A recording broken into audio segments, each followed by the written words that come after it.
Assalamualaikum warahmatullahi wabarakatuh. Salam sejahtera bagi kita semua. Bagaimana kabarnya? Semoga dalam keadaan sehat. Oke. Hari ini kita akan membahas terkait cuaca dan iklim seperti itu. Jadi apa yang terjadi di keadaan kita sekarang?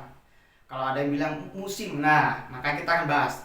Yang pertama kita akan membahas terkait pengertian cuaca, pengertian iklim, kemudian apa itu Pak cuaca? Nah, oke. Kita definisikan dulu. Secara definisi cuaca itu adalah kondisi atau keadaan udara yang terjadi di suatu daerah yang sempit. Seperti itu. Dalam kurun waktu yang singkat. Kemudian untuk iklim itu apa Pak? Nah, kita ke pengertian ya. Untuk iklim itu adalah cuaca rata-rata di suatu daerah yang terjadi dalam kurun waktu yang lama. Seperti itu. Lantas contohnya Pak, contoh seperti ini. Misalkan di Bandung hari ini hujan. Itu adalah cuaca hujan. Di Jember hari ini panas, maka cuaca Jember sekarang panas seperti itu. Kemudian misalkan di Jember mulai bulan Januari sampai dengan Juni adalah hujan terus menerus. Kemudian 6 bulan berikutnya adalah panas terus menerus. Jadi cuacanya tuh panas terus atau hujan terus. Maka misalkan dia terjadi hujan secara terus menerus, maka adalah memiliki iklim hujan seperti itu. Jadi iklimnya penghujan, kemudian iklimnya panas. Kalau cuacanya dalam kurun waktu yang sempit, jadi hanya daerah saja, dibatasi daerah. Kalau yang iklim itu daerah cuma jangkauannya lebih luas dan cuacanya itu adalah rata-rata. Jadi cuacanya itu sudah rata-rata dalam kurun waktu tertentu. Itulah yang dinamakan dengan iklim. Oke. Kita lanjut kepada unsurnya. Jadi unsurnya yang pertama adalah tentang sinar matahari.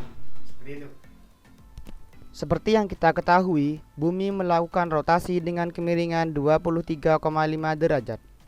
Dengan bagian atas adalah kutub utara dan bagian bawah adalah kutub selatan.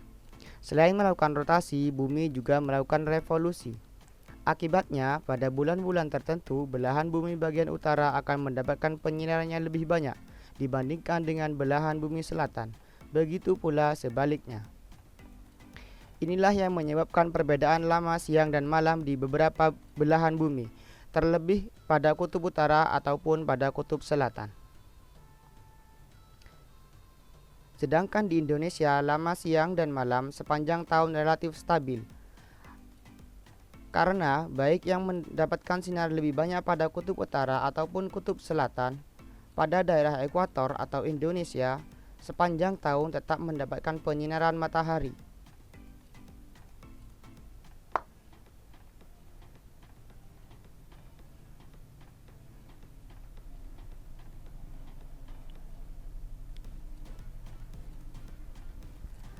Radiasi matahari menyinari bumi sejatinya membentuk sudut-sudut tertentu. Hal ini yang menyebabkan lamanya penyinaran di setiap belahan bumi, dan paling stabil adalah bagian ekuator, sehingga lama insolasi pada ekuator sepanjang tahun rata-rata 12 jam per hari. Dari simulasi ini, kita dapat melihat bahwa jika belahan bumi utara mendapatkan penyinaran yang lebih, maka pada bagian selatan justru kekurangan penyinaran. Sehingga apabila belahan bumi utara musim panas, maka belahan bumi selatan terjadi musim dingin. Dan sebaliknya terjadi pada 6 bulan berikutnya. Yang kedua, suhu. Suhu udara adalah ukuran seberapa panas atau dinginnya udara. Ini adalah parameter cuaca yang paling sering diukur. Distribusi panas bumi tidak merata dikarenakan banyak faktor. Faktor pertama adalah pemanasan dan pendinginan air. Pada daratan, pemanasan dan dinginan air terjadi sangat cepat. Sedangkan air laut menahan panas lebih lama, sehingga pendinginan pada air laut menjadi lebih lama.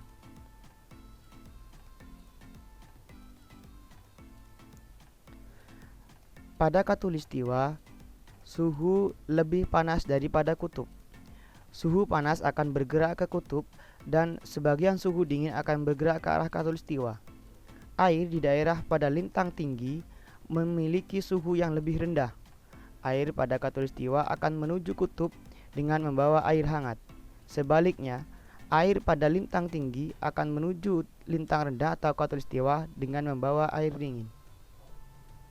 Akibat adanya arus ini, terkadang pantai laut terasa lebih hangat dan terkadang terasa lebih dingin daripada biasanya, atau sebaliknya.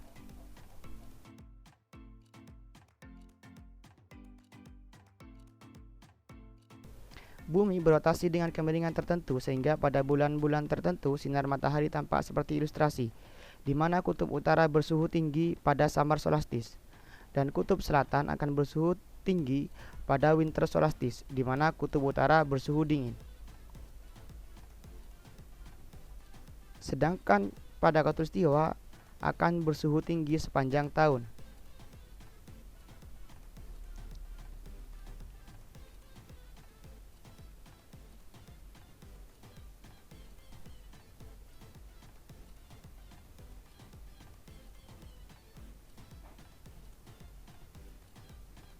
Distribusi suhu tergantung pada garis lintang.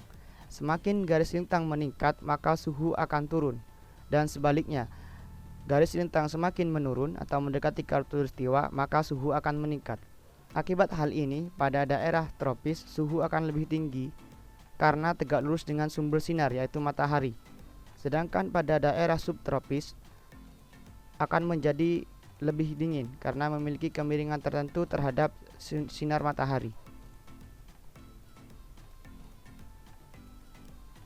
Faktor yang terakhir yaitu lama penyinaran. Akibat posisi rotasi bumi yang miring 23,5 derajat, maka lama penyinaran di bumi tidak merata, di mana waktu paling lama dan stabil adalah pada bagian khatulistiwa. Ini menyebabkan mengapa di Indonesia atau khatulistiwa tidak mengalami musim dingin, karena sepanjang tahun mendapatkan insolasi atau penyinaran dari matahari yang relatif sama, yaitu 12 jam.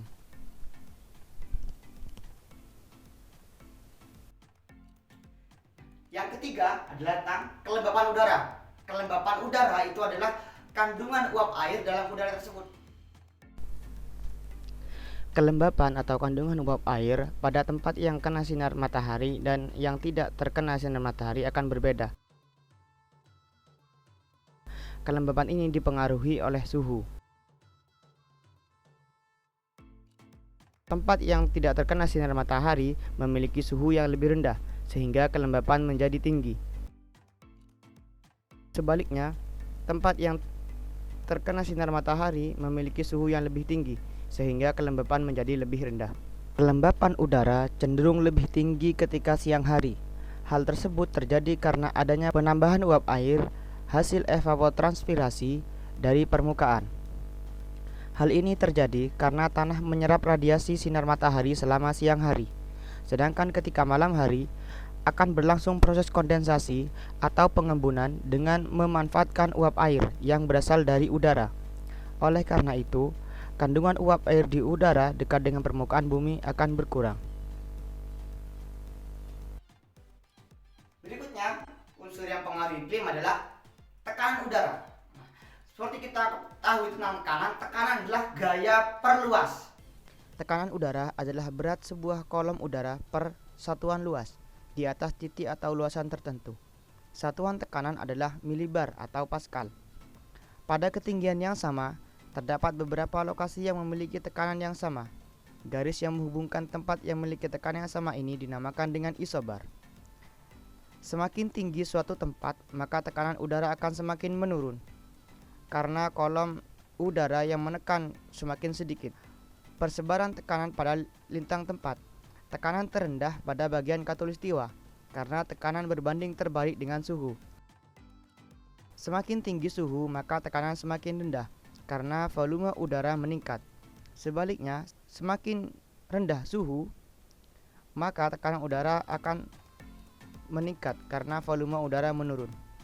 Berdasarkan teori tersebut, maka tekanan terendah adalah pada daerah khatulistiwa, sedangkan tekanan tertinggi berada pada daerah kutub, khususnya pada kutub yang terjadi musim dingin. Unsur yang berikutnya adalah angin. Angin adalah pergerakan udara dari daerah yang bertekanan tinggi ke daerah yang bertekanan rendah. Pembentukan angin terjadi karena perbedaan tekanan udara di dua tempat berbeda. Aliran angin berasal dari tempat yang memiliki tekanan udara tinggi menuju ke tempat yang bertekanan udara rendah.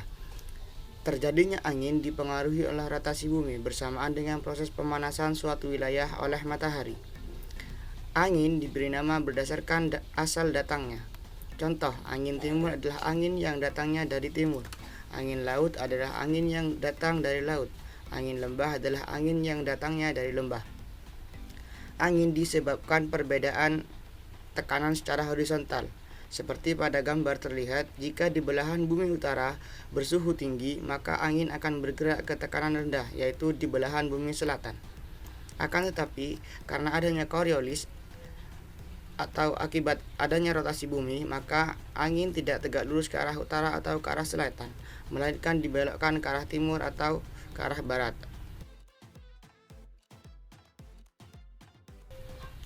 Begitu pula angin laut. Hal tersebut terjadi karena di laut tekanan menjadi tinggi dan di darat tekanan rendah. Akibatnya angin bergerak dari laut ke darat. Berikutnya perawanan. Perawanan adalah jumlah awan yang menutupi langit di atas stasiun pengamat. Awan terbentuk ketika uap air yang berada di atmosfer mengalami pendinginan sehingga terjadi kondensasi. Tanpa adanya uap air tidak mungkin awan terbentuk. Semakin banyak awan yang ada pada suatu wilayah, semakin rendah pula paparan sinar matahari yang didapatkan. Hal ini akan mempengaruhi suhu serta konsentrasi uap air. Awan juga menandakan bahwa akan terjadi presipitasi pada wilayah tersebut. Semakin gelap awan, semakin banyak uap air yang ada pada awan tersebut. Perawanan dinyatakan dalam persen, tetapi lebih umum dinyatakan dalam perdelapanan dari langit yang tertutup awan. Misalnya, perawanan 0 berarti cerah, perawanan 4 berarti separuh langit tertutup awan, perawanan 8 berarti langit mendung.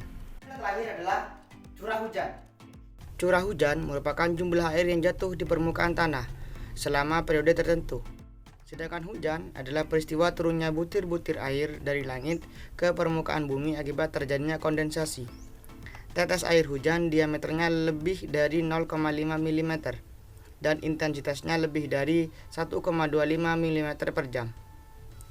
Tetes air hujan lebih besar daripada gerimis, akan tetapi intensitasnya lebih sedikit dibanding gerimis. Jumlah curah hujan atau rainfall dilambangkan dengan R besar, dicatat dalam inci atau milimeter. Pada negara-negara yang terletak jauh dari ekuator menggunakan istilah precipitation. Umumnya, di daerah tropis memiliki curah hujan yang jauh lebih lebat daripada di daerah lintang tinggi atau subtropis. Dan curah hujan daerah subtropis akan meningkat pada musim hujan. Ya, sekian materi yang bisa saya sampaikan. Semoga bermanfaat untuk teman-teman. Jangan lupa klik subscribe dan like. Terima kasih. Assalamualaikum warahmatullahi wabarakatuh.